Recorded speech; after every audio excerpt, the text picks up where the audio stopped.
একটা কথা এখানে খুব জোরে সরে এসছে বদরুদ্দীন ওমর সাহেবের কথাগুলো থেকেই, সংগঠন সংগঠন সংগঠন। আমার মনে হয় ব্যক্তিগত ধারণা থেকে বিপ্লব তখনই সফল হয় যখন সংগঠন থাকে।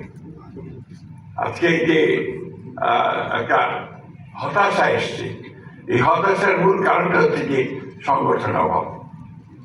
বিপ্লবী সংগঠন যদি না থাকে তাহলে বিপ্লব হয় বলে আমার অন্তত মনে হয় না। আপনার মধ্যে অনেক ভালো বলবেন, অনেক তাত্ত্বিক আছেন এখানে, এটা হচ্ছে মূল কথাটা। তো সেই সংগঠনকে গড়ে তুলতে হবে।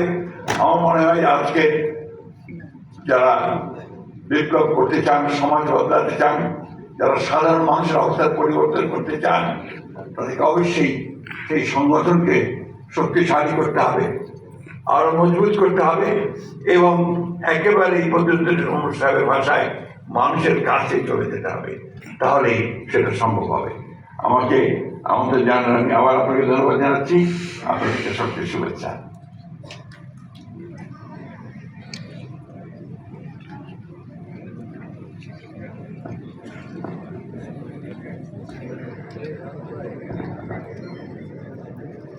এই পর্যায়ে শোক সভায় বক্তব্য রাখার জন্য অনুরোধ জানাচ্ছি